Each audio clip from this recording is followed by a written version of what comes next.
Some people spend their whole lives searching for love, while others discover too late that the greatest treasure was never money at all. Rain traced silver lines across the towering glass walls of Whitmore Capital as Ethan Whitmore stood alone in his corner office overlooking Manhattan. 47 floors below, the city moved with its usual restless energy, yellow cabs weaving through crowded streets, people hurrying home beneath umbrellas, and lights beginning to glow in thousands of windows. He had built an empire worth billions of dollars, yet the silence inside his office felt heavier than the storm outside. On the polished black table in front of him rested a single envelope sealed with the Whitmore family crest. It was not another business proposal or another acquisition waiting for his signature. It was the final condition written into his late grandfather's will. Marry within 30 days, or surrender control of the family company to the board. Ethan had negotiated with presidents, defeated rivals twice his age, and transformed a struggling investment firm into one of the most powerful corporations in America. But he could not negotiate with the dead. His grandfather had believed that a man trusted with an empire should also know how to build a family. Ethan believed families were where promises went to die. 3 years earlier, he had watched someone he trusted walk away from him, taking pieces of his faith with her. Since then, he had replaced hope with discipline and affection with contracts. The quiet knock on his office door broke his thoughts. Marcus Hale, his attorney and oldest friend, stepped inside carrying a leather folder. His expression was calm, but Ethan knew that look.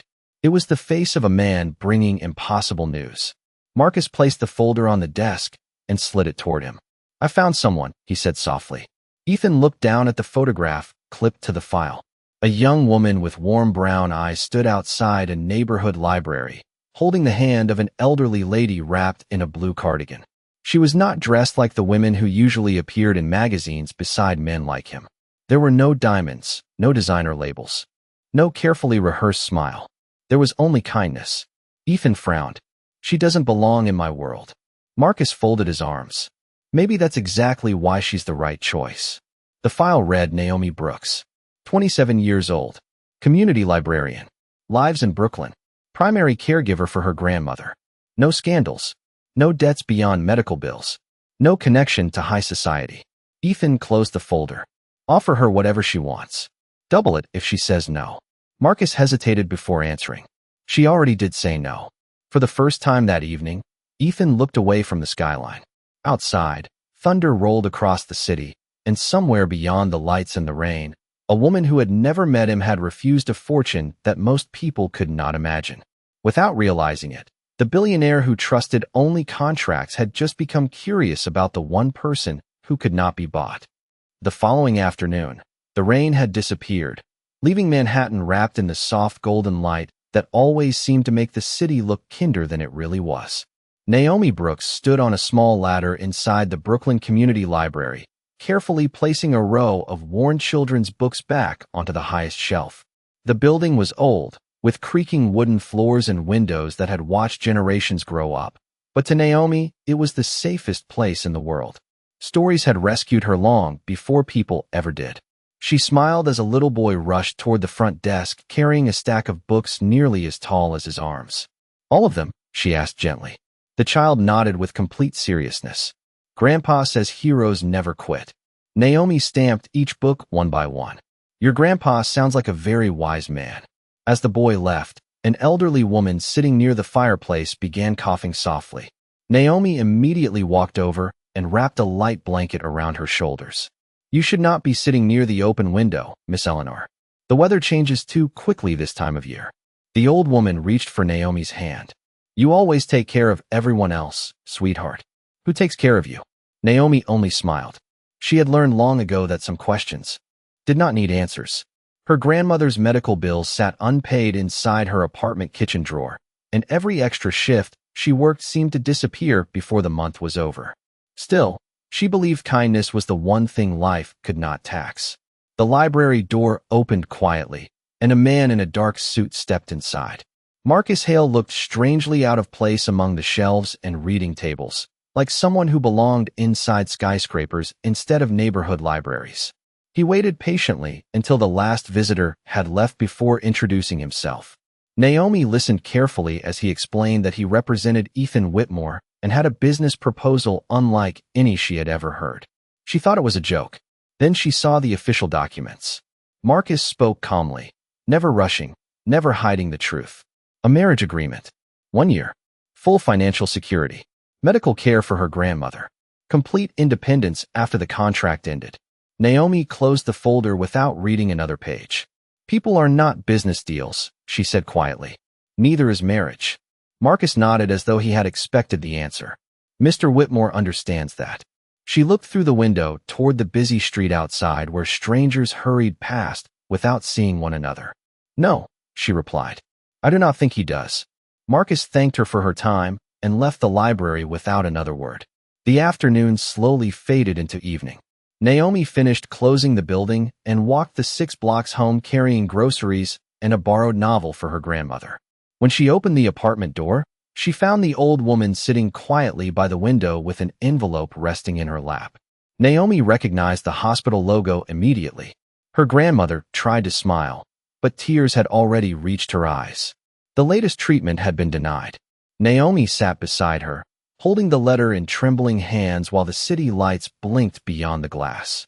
At that exact moment, across Manhattan, Ethan Whitmore stood alone in his office staring at the empty chair across from his desk, unable to understand why the only woman who had ever refused him was suddenly the only person he could think about. The hospital corridor smelled of fresh coffee and polished floors, but to Naomi Brooks it felt colder than a winter morning in Brooklyn. She sat beside her grandmother, holding her hand while the doctor quietly explained that delaying treatment any longer would make recovery much more difficult. The numbers sounded impossible. Tens of thousands of dollars that she could never earn working at a neighborhood library. Her grandmother smiled with the same gentle strength she had carried her entire life and squeezed Naomi's fingers. "Do not give up your future for an old woman like me," she whispered. Naomi shook her head. "You are my future." That night, she walked home alone through streets glowing beneath rows of amber lights. Store windows reflected couples laughing over dinner, families carrying shopping bags, children chasing one another along the sidewalks. She wondered what it felt like to belong to someone, to know that if life became too heavy there would always be another hand reaching back for yours. When she reached her apartment building, a black sedan was waiting by the curb. Marcus Hale stepped out and handed her the same leather folder she had refused the day before. "I am not here to pressure you," he said quietly. "I only want you to know the offer remains open." Naomi stared at the folder for several long seconds before asking the question that had stayed in her mind all day.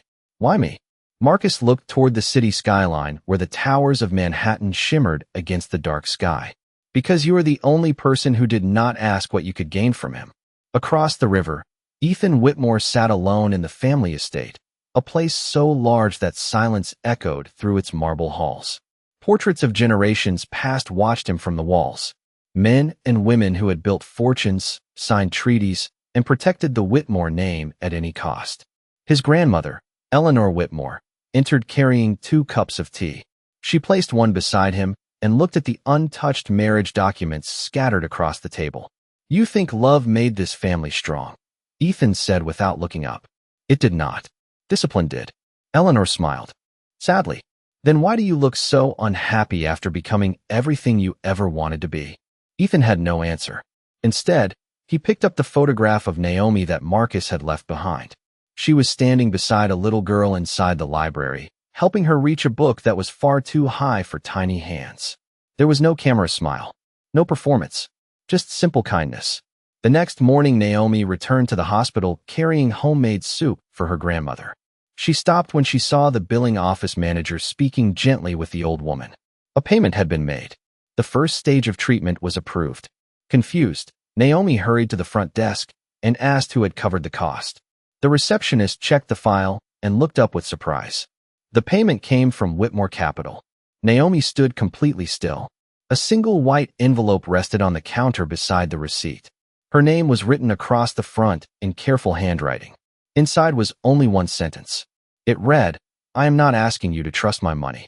I am asking you to save the person you love."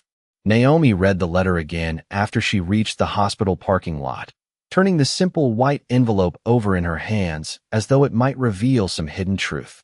She had spent her entire life believing that accepting help always came with a price. Her grandmother had taught her to work hard, to stand tall, and never to let difficult seasons steal her dignity. Yet here she was, staring at proof that a stranger had quietly carried a burden she could no longer lift alone.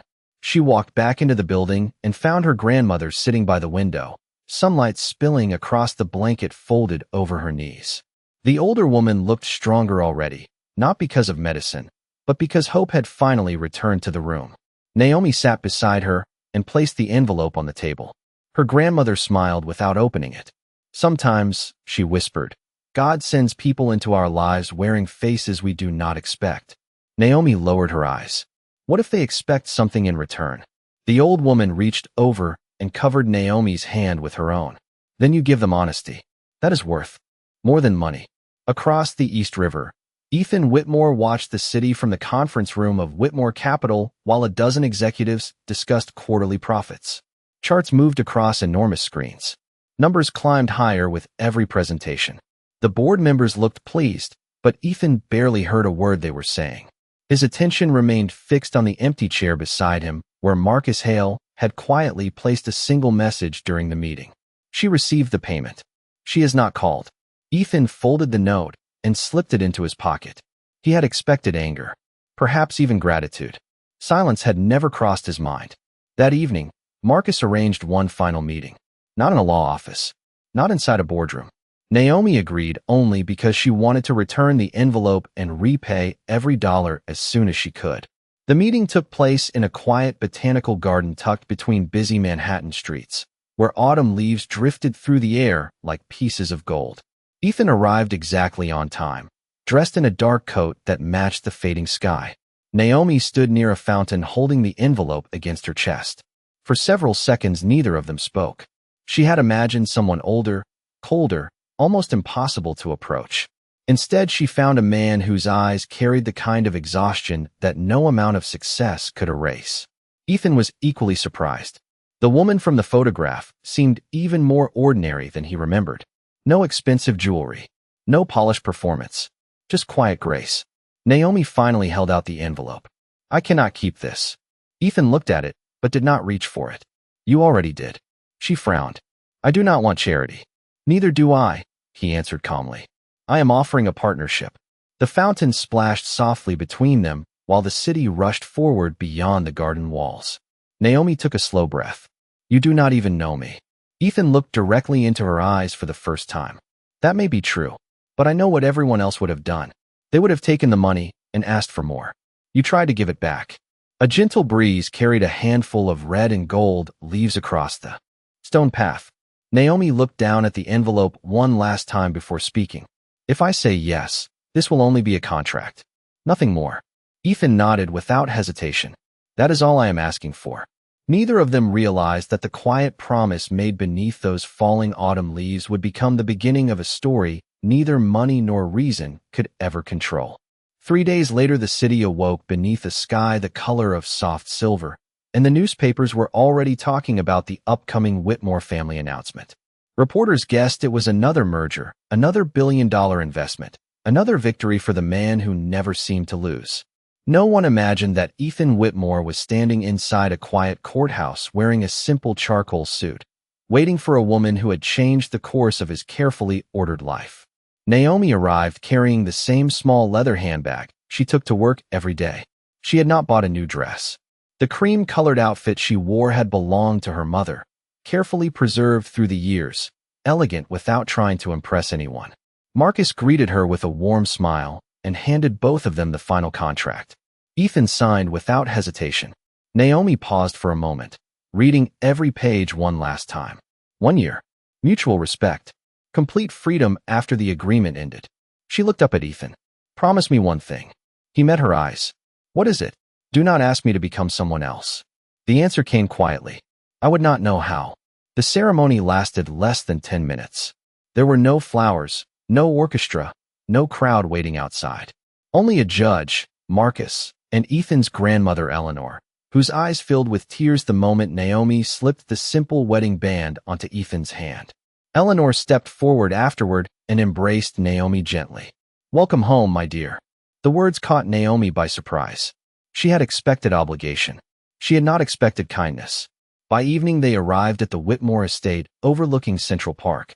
The mansion seemed impossibly large, with marble floors reflecting crystal chandeliers and windows stretching from floor to ceiling. Naomi stood quietly near the entrance while house staff greeted her with careful politeness. Ethan noticed the uncertainty in her expression. "You do not have to change anything about yourself," he said. "The library can remain your job. Your apartment can remain yours if you wish. This house is simply part of the agreement." Naomi nodded softly. "Thank you." Dinner was quiet. The long table seemed designed for 20 people, yet only the two of them sat there. Ethan answered a few business calls while Naomi looked through the tall windows toward the city lights.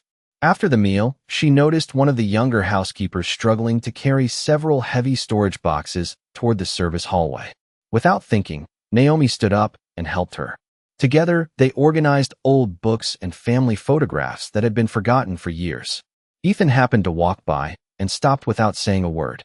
He watched as Naomi laughed gently with the young woman over a dusty picture frame showing his grandfather as a young soldier. Most guests ignored the staff completely. Some did not even learn their names. Naomi thanked the housekeeper before carefully placing the photograph on a nearby table where it could be seen again. Later that night, Ethan found the frame exactly where she had left it. Beneath the glass was a small handwritten note in Naomi's careful script. It said, "Some memories deserve sunlight." Ethan stood alone in the silent hallway holding the old photograph, while the mansion around him seemed just a little less empty than it had the day before. For the first time in many years, the walls he had built around his heart did not feel quite as strong. The days that followed settled into a quiet rhythm that neither Ethan nor Naomi had expected. Every morning she left the estate before sunrise, taking the subway to the little library in Brooklyn while he disappeared into a world of meetings, investors, and endless negotiations. Their marriage existed on paper, but their lives moved like two separate rivers flowing beside each other. Still, something had begun to change. One Friday afternoon, Ethan finished a board meeting earlier than expected and asked his driver to take him home. Traffic crawled through Manhattan, forcing the car to detour through Brooklyn. As they passed a neighborhood park, he noticed a familiar figure sitting on a wooden bench surrounded by children. Naomi was reading from a brightly colored storybook, while half a dozen young faces listened with complete attention. A little girl with torn sneakers leaned against Naomi's shoulder, smiling as though she had forgotten every problem in the world. Ethan watched through the tinted window without saying a word. The driver glanced into the mirror. "Should I stop, sir?" Ethan slowly shook his head. "No, keep driving." But even after the car disappeared into traffic, the image remained with him. That evening he arrived home to find the estate unusually lively. Naomi had invited his grandmother to dinner, and together they had prepared a simple meal in the enormous kitchen that had rarely been used for anything except formal events. The house staff laughed softly while helping them set the table. Eleanor looked happier than Ethan had seen her in years. During dinner, one of the younger servants accidentally dropped a crystal glass. The sound echoed through the room, and the young man immediately apologized, his hands shaking with fear. Ethan had seen employees fired for much less in the corporate world. Before anyone could speak, Naomi quietly stood up, picked up the broken pieces, and smiled at him. Accidents happen. Nobody should lose their peace over a glass. The young servant looked at her with grateful eyes. Ethan said nothing, but later that night he noticed the employee had remained at work, laughing with the others in the kitchen. A few days later, Naomi stopped by Whitmore Capital after leaving the hospital where her grandmother had completed another successful treatment. She carried a small paper bag from a neighborhood bakery. Marcus welcomed her upstairs while Ethan finished a conference call. She placed the bag on his desk. "My grandmother wanted to thank you," she said. "She baked these years ago when she was healthy. The bakery owner still uses her recipe." Ethan looked at the simple oatmeal cookies as though they were something rare. No one had ever brought him anything that was not expensive or carefully calculated. He opened the bag and took one. Naomi smiled for the first time since they had signed the contract. "She says the secret ingredient is patience." Ethan almost smiled back. Almost. As Naomi walked toward the elevator, she noticed a janitor struggling to carry several heavy supply boxes across the lobby. Without hesitation, she set down her purse and helped him stack everything onto the service cart. Several executives passed by without even looking. Ethan stood inside his office watching through the glass wall. Marcus stepped beside him and folded his arms. "You have spent your entire life trying to find people who cannot betray you," he said quietly. Ethan never took his eyes off Naomi. She thanked the janitor, adjusted the strap on her old handbag, and disappeared into the elevator. The lobby somehow felt emptier the moment she was gone. Ethan looked down at the untouched contract resting on his desk. For the first time since this arrangement had begun, he found himself wondering if the most important part of the agreement had never been written on paper at all.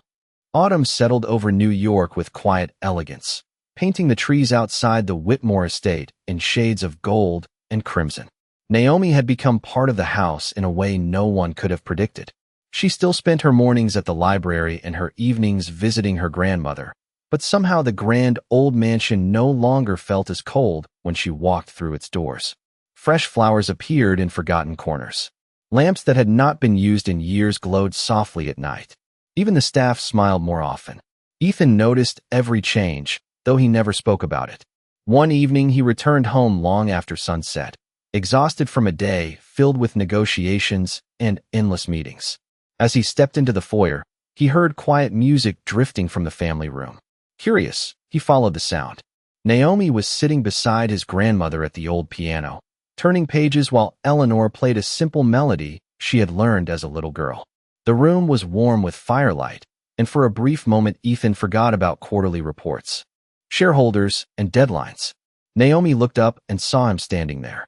"Your grandmother says this house was never meant to be silent," she said with a gentle smile.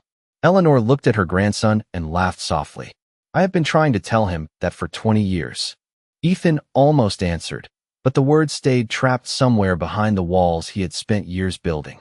The next morning, Whitmore Capital hosted its annual charity gala, an event attended by politicians, investors, and influential families from across the country. Ethan had intended to arrive alone, but his grandmother insisted that Naomi accompany him. She wore a simple midnight blue gown that reflected the city lights without competing with them. There were women in the ballroom covered in diamonds worth fortunes, yet when Naomi entered the room, conversations seemed to slow.